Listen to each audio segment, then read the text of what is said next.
This video is brought to by MNS।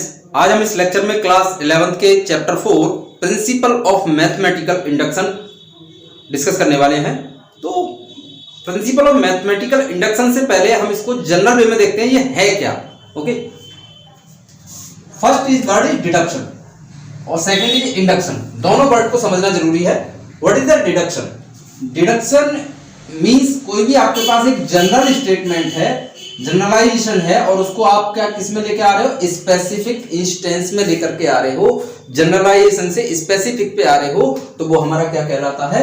Deduction. Okay, और induction just इसका opposite है। That means आप जो है स्पेसिफिक से किस पर आओगे? जनरलाइजेशन। स्पेसिफिक से किस पर आओगे? जनरलाइजेशन पर। That is called induction. और आप जनरलाइजेशन से स्पेसिफिक इंस्टेंस पर आते हो तो डिडक्शन। ओके, तो for example sun is a star and all stars have own light. Sun क्या है? हमारा एक स्टार है और सभी स्टार की अपनी एक लाइट होती है। इसी के आगे मैंने एरो लगा के लिखा है सन हैज ओन लाइट। मैंने यहां से एक स्पेसिफिक इंस्टेंस निकाल लिया, sun has own light. That means sun is a star and star all stars have own light. It is the generalisation. ये आपका क्या है? जनरलाइजेशन है। और इसमें से आपने एक स्पेसिफिक निकाल लिया। क्या निकाल लिया? स्पेसिफिक कि सन की अपनी एक लाइट होती है। ये जनरलाइजेशन हो गया। Okay, generalisation that is called specific. Okay, तो इट इज कॉल्ड डिडक्शन। जब मैंने यहां से इसमें से कंक्लूजन निकाला, रिजल्ट निकाला, एक एक्सपेरिमेंट किया, तो वहां से मुझे क्या मिला? Sun has own light. That is called deduction. अब इंडक्शन में हमें क्या करना होगा? जस्ट हम इसको अपोजिट कर देते हैं। That means sun has own light. तो सन हैज ओन लाइट से हम किस पर आएंगे? जनरलाइजेशन पर। सन की अपनी एक लाइट होती है। दैट मींस सन एक स्टार भी है और सभी स्टार्स की अपनी एक लाइट होती है। वो हमारा किस में आ जाएगा? इंडक्टेंस में आ जाएगा। इंडक्टेंस, इंडक्शन इसमें आ गया इंडक्शन। ओके स्टूडेंट, तो what is the meaning of deduction and induction? ये क्लियर हो गया। अब हमारे 11th में मैथ्स में ये चैप्टर दिया है, तो मैथमेटिकली इसका क्या मीन्स है वो मैं आपको बताता हूं। ओके, तो मैथमेटिकली यहां पर इसका क्या मीन्स है? कोई भी हमें एक स्टेटमेंट गिवन है दैट इज ट्रू, वो आपका ट्रू होना चाहिए। किसके लिए? For n equals to 1 and for n equals to k। n equals to 1 के लिए भी स्टेटमेंट वो ट्रू है और n इक्वल्स टू k के लिए भी ट्रू है। देन यू प्रूव, आपको ये प्रूव करना होगा। You prove statement is true for n equals to k plus 1।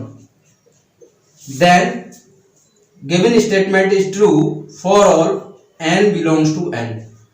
That means mathematically कोई भी स्टेटमेंट है उसे आप n इक्वल्स टू 1 के लिए आप प्रूव करोगे और k के लिए प्रूव करोगे। अगर n और 1 और k दोनों के लिए वो ट्रू है तो n equals to k plus 1 के लिए भी ट्रू होगा। That means n belongs to capital N, मतलब सभी नेचुरल नंबर्स के लिए गिवन स्टेटमेंट ट्रू होगा।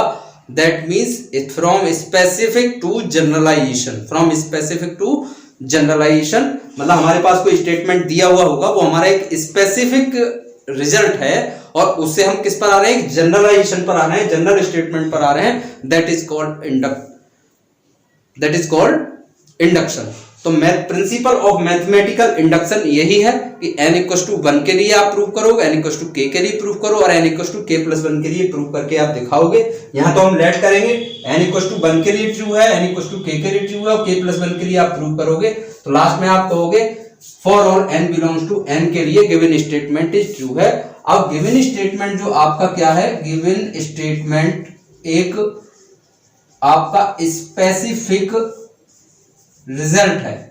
जो भी आपको क्वेश्चन में दिया होगा वो आपका स्पेसिफिक रिजल्ट है। उससे हम किस पर आ रहे हैं? जनरलाइजेशन पर आ रहे हैं। जनरलाइजेशन मींस हम उसको क्या कर रहे हैं? जनरलाइजेशन में गिवन स्टेटमेंट को n इक्वल्स टू 1 के लिए वो ट्रू है ऑलरेडी और n इक्वल्स टू k के लिए भी ट्रू है। हम लेट कर लेते हैं, तो n equals to k plus 1 के लिए भी आपको ट्रू लिखना होगा। That means n belongs to capital N for all के लिए वो क्या होगा? ट्रू होगा। तो वो एक जनरल इंडक्शन आ जाता है। That is called principal of mathematical induction. Okay students, अब हम इस पर बेस्ड प्रॉब्लम्स को नेक्स्ट वीडियो में डिस्कस करेंगे।